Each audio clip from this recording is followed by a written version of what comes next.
What's up, guys? This is Adi again from Philos International, and I'm here to chat with you guys about the big win that happened earlier today. At the time of recording, Olympiacos defeated Kairat and get their first win in the Champions League phase so far this season. A much needed 3 points, and we're going to talk all about it in just a few moments. First and foremost, guys, if you're tuning in here and you don't already, don't forget to subscribe if you like the content that you hear.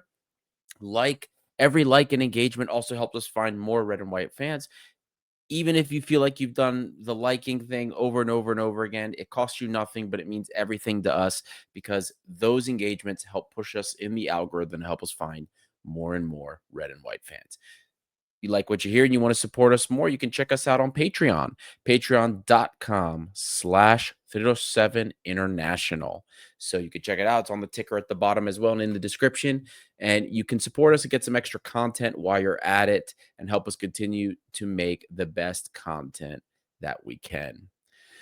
Now, before we jump into the match, a couple little updates as well. The U19 had their youth league match today, and unfortunately, they fell 2-0 to Kairat. They lost 2-0. It's tough for them. They have been having a rough go of it in the youth league the last couple of matches, some very difficult games. And at the time, at Eastern Standard Time, they played at 2 a.m. So it was a very early game in pretty frigid conditions. For those of you that saw our socials, poor Dimitri was out there bundled up. You could barely see his face, and he was freezing. I mean, at one point, it was minus 11 out there. Unbelievable. Very cold conditions and hard fought by the U19. Unfortunately, they fall, but they still have a couple of games to make it up and make it to the knockout rounds. Now, let's get talking about today's game. It was not what you would call a classic. Let's put it that way. Very difficult conditions as for all the reasons we mentioned, cold, the snow. Now, the stadium fortunately was closed off, so it was a little bit warmer in there. However, we were playing on a plastic pitch. So, for those of you that watched the game, there were a lot of complaints about how the game seemed like it was in slow motion. Well, it was kind of reminiscent of the game against Bodo Glimt. Plastic pitch, people move funny, the ball moves funny. The one good thing today is that Kairat was just as unprepared for that pitch, it seemed, as we were. So kicking things off with the lineups. Ayub El-Kabi was starting. We had Chiquinho behind him, Podence and Gelson on the wings. Heze and Muzakitis paired in the midfield, the best midfield that we have right now. Mendilibar went with it. He went with his gut, and we got to see what was definitely our best pairing so far of the season. Back four was Lorenzo Pirola paired with Julian Biancon because, as you guys know, Paniotis Retos was out injured. Rodinei was playing right back, Ortega left back, and Solakis in the goal. No surprises, really, with this lineup. For me, if there was a surprise, it was the right back. You guys know I have been very clear about how scared I am of Rodinei and how he does defensively. I still would have preferred Costinha playing right back. It was Rodinei. And you know what? I'm actually happy that Rodinei proved me wrong today because he played quite well. And I'm not super upset with what I saw from him. I thought he did very well going forward with us, and he was very lively. He wasn't as much of a liability on the defensive side of things as I expected. In fact, Kairat today really offered nothing. I mean, they had two chances, half chances. They had a couple of transitions forward, especially in the second half, but they really did nothing against us. I mean, we were dominant. The thing that was missing was the finishing touch from us today. The number of chances we missed was unbelievable. The number of posts we hit. At one point, it seemed like Ayub El-Kabi and then Mehdi Taremi, the substitute that came on, seemed like they were competing to see who could hit the post more today. Unreal. This match probably should have ended 3-0, 4-0. If we're looking at expected goals and expected goals on target, I mean, our expected goals from Flash Score here was 2.28. And then XGOT, which is, of course, expected goals on target, was 2.03. I mean, at least should have had 2 goals. And those figures don't even tell you the opportunities that we wasted that didn't even go that we didn't even get a shot off in the first half. Daniel Podence, really one of the only good things he did in the game today. He struggled so much on this pitch and in these conditions. But one of the only good things that he did was deliver a lovely cross to Ayub El-Kabi. Podence was closer towards midfield and he just lobs the ball over. All El-Kabi had to do was touch it. All he had to do was get his head on it and it goes in the goal. But the ball goes over. El-Kabi just can't connect, and it just floats aimlessly by.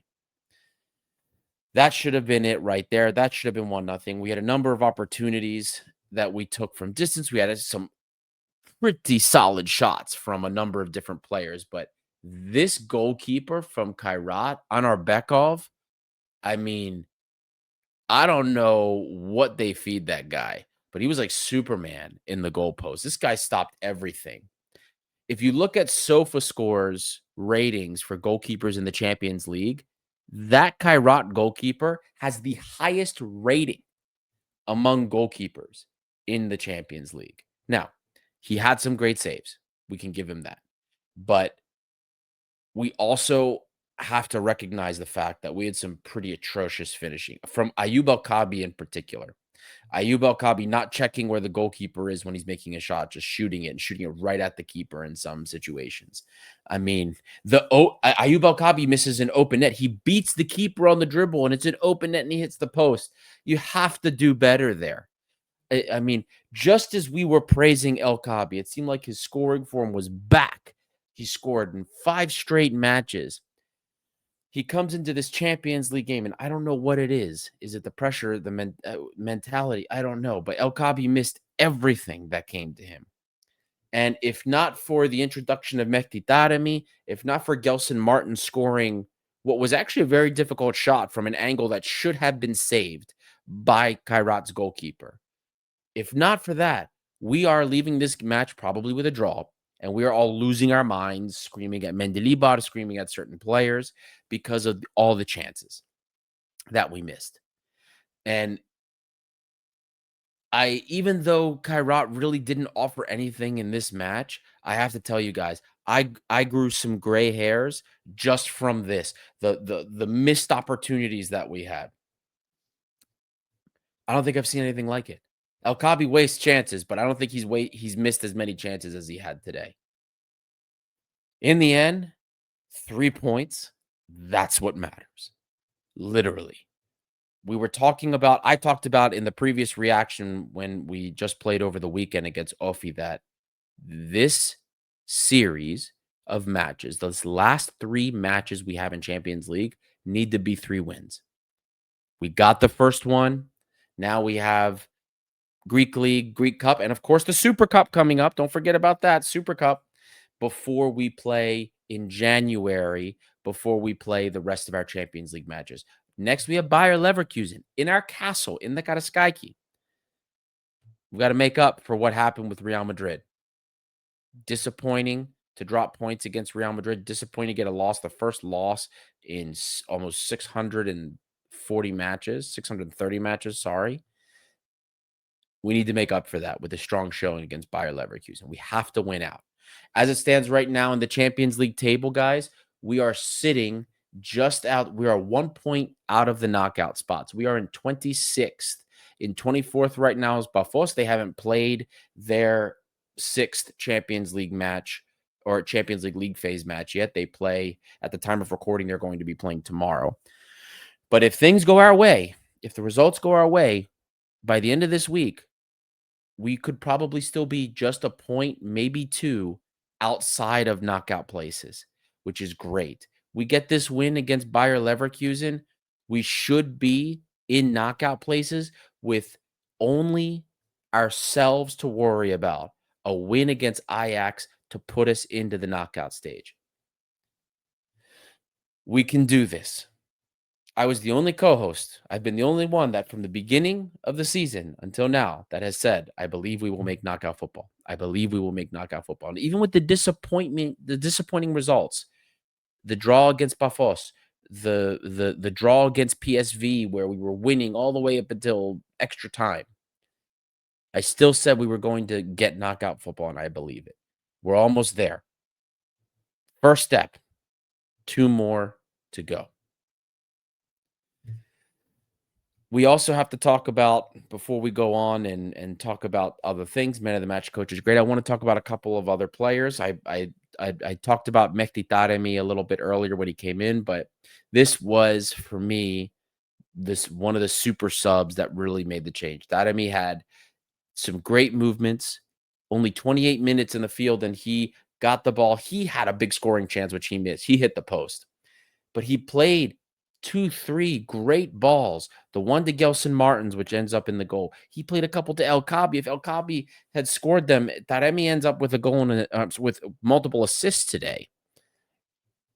Unbelievable, unbelievable. And we talked about Daniel Podence having a rough time on the pitch today. Gelson Martins, despite having the goal, he also had some difficulties. His final ball, until he scored that goal, his final ball was also not great. He was doing well getting forward. The Kairat defenders didn't know how to handle him, but he just couldn't materialize things. And he had some really bad decisions getting forward, doing all the hard work, sprinting, getting the ball, beating the defender. And then next thing you know, we have 2 or 3-on-2 situation and it gets ruined because Gelson Martins can't make the right play or think about who he's going to pass to in time. In the end, those two save the day, and they get us the 3 points because of this. I will say that the disappointing part about this whole thing is that this was an opportunity today. This team, Kairat, was not great. I mean, this is not a Champions League quality team. We should have gotten more goals. We needed more goals because of our goal difference right now. For those of you that aren't already aware, in the league phase standings, when it comes to tiebreakers, goal difference is the first one. And as it stands right now, even with the win today, even with the goal, we're -7. I'm looking at the table right now, and the only team that I can see that is near us, that is in contention for these knockout places, that has worse goal difference than us is Union Saint-Gilloise. The USG is the only team near us that has as bad of a goal difference than we do. So we need them to continue to suck it up, but we're going to have to do better. Bayer Leverkusen, sure, if you get a 1-goal win there, you're not complaining, but against Ajax, we have to find somewhere where we can make up this deficit, because if we find ourselves tied near the bottom of these knockout places, if we can't get a win against Leverkusen and we end up beating Ajax and we're worried about tiebreakers, we have to work down this goal difference so that if the worst comes to worse, we still have a way to get knockout football. But in the end, we get the next 2 wins. If we can beat Bayer Leverkusen, we could beat Ajax. We are probably not worried about goal difference. 11 points should be more than enough for us to get knockout football. Look, if you're looking at the top of the table, we are 6 matches in, and 10th place right now has 10 points. So it's not going to be like last season where 11 points was needed to get knockout football. This season, it's dropped down a little bit. We're looking at probably 8 or 9 points. So we're close. We're there. The hopes are alive. The hopes are well. Just a couple of things I already mentioned that we have to worry about going into these other games. Have to do better about our finishing. Let's hope when Ayoub El Kabi goes to AFCON, he comes back like the Ayoub El Kabi from the Conference League, because that's what we need. We cannot afford, against Bayer Leverkusen especially, to be missing those opportunities, because Leverkusen will make us eat it. We will pay for those mistakes, and we will pay for not putting the ball away and into the net against Bayer Leverkusen. Maybe not Ajax. They're the worst team in Champions League this year, but Bayer Leverkusen for sure will make us pay for it. They were struggling earlier in the season, but things seem to be going their way now. This is going to be a very difficult opponent. And unfortunately, we're at the stage where it doesn't matter how difficult they are, we have to go at them to get this result, because we need the points. We can't afford to sit back and do otherwise. Another special shout out I want to talk about, Muzakitis. Christos Mouzakidis today, 18 years old. Man, he looked great in the midfield. He was moving the ball so well. Him and Santiago Heze were working fantastically off of each other. As Santiago Heze came off a little, he was subbed off. Danny Garcia ends up coming off of him with the yellow card, or coming on for him with the yellow card. But have to give a shout out to Jesus Mouzakidis, because Mouzakidis is, I don't know why it took Mendilibar so long to realize Mouzakidis needed to be a starter in this midfield, but he finally has come to his senses, and Mouzakidis is playing more, and it's no coincidence that we're doing better and moving the ball well in the midfield.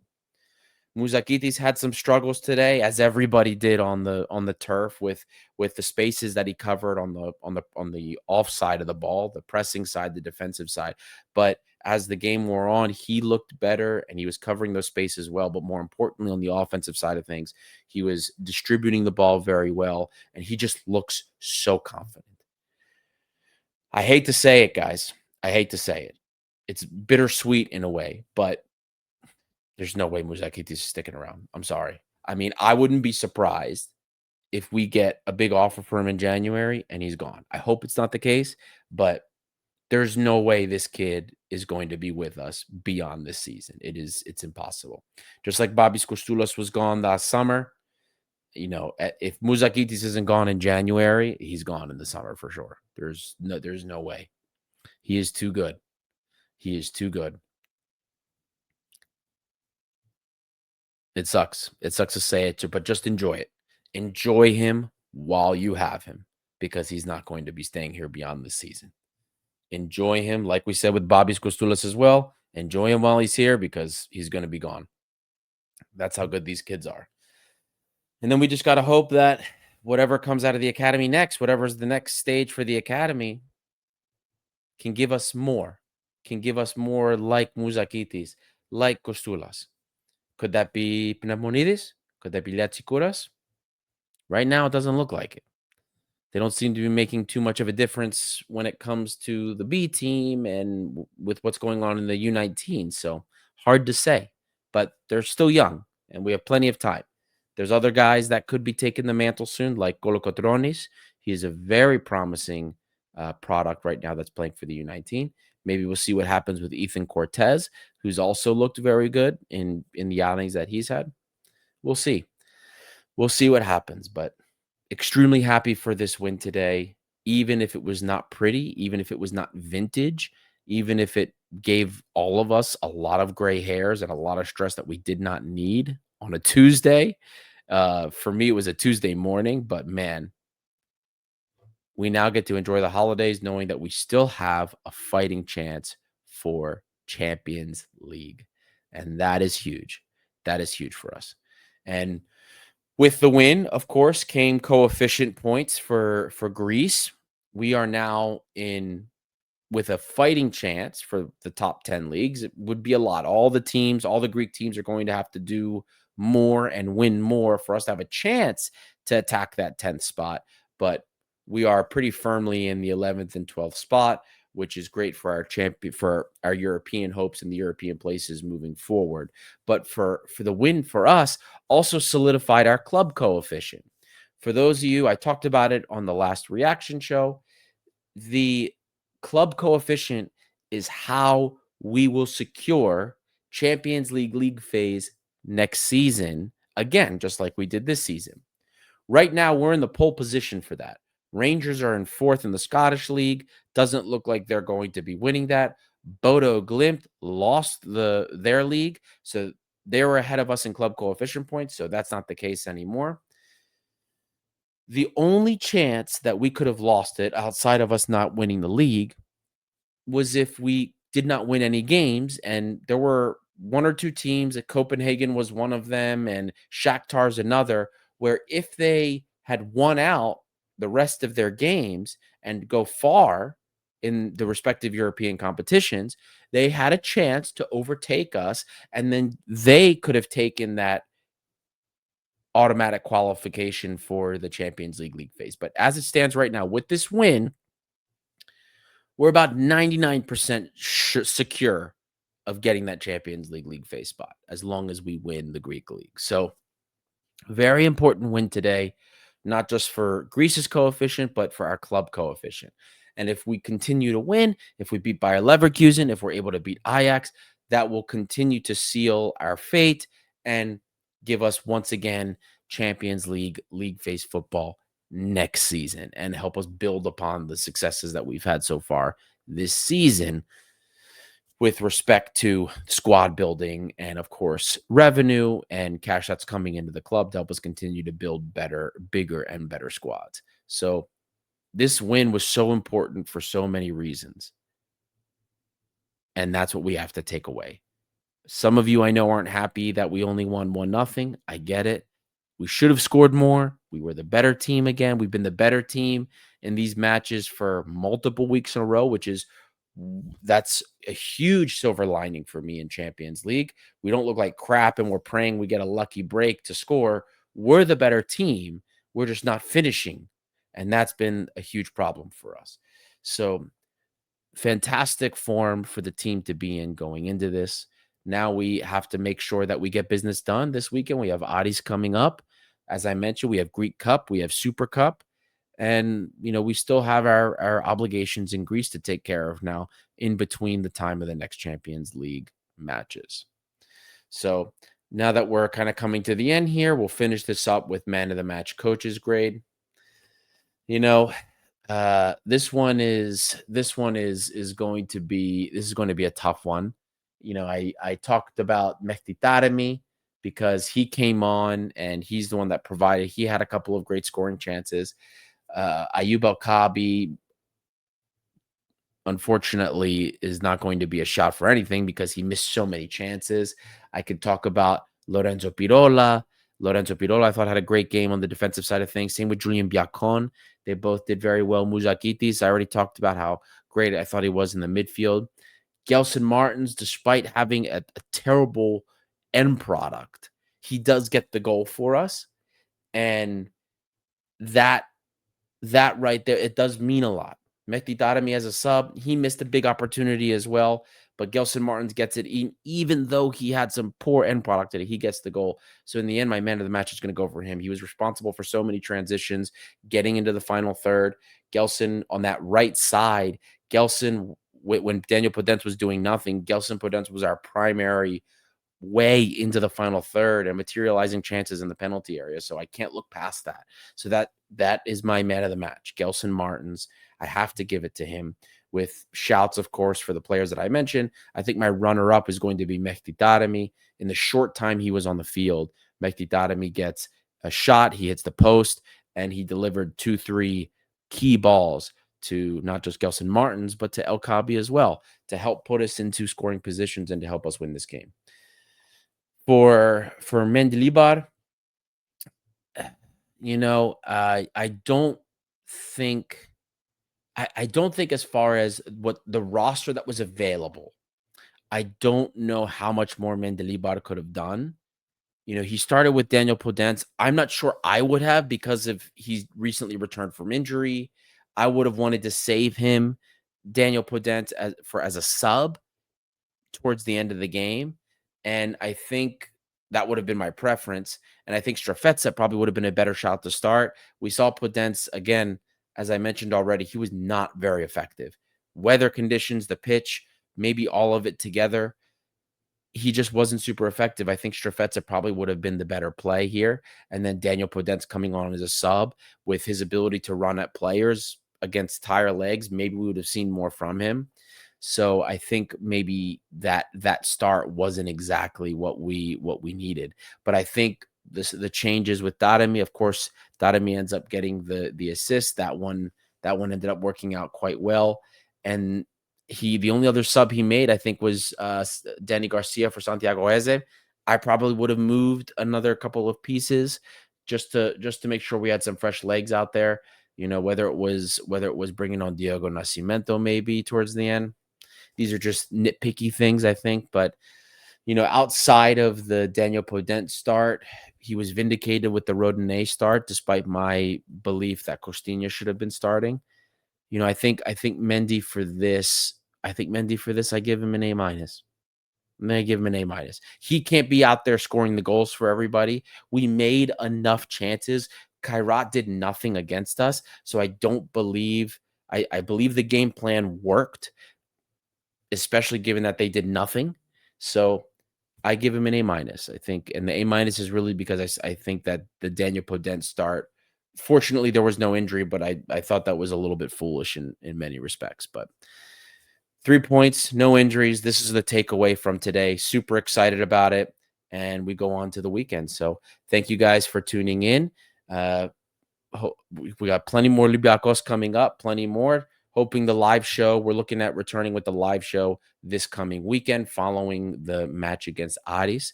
So thank you all for tuning in. Πάμε Olympiacos. Let's keep the ride going into the holidays and let's do this. Let's go undefeated in December. Let's win every game in December and we're going to start the new year off on the right foot. I believe it and I think we're going to do it. Thank you guys for tuning in. I'm Adi. This is Toulouse International by the fans for the fans, and we'll see you all next time.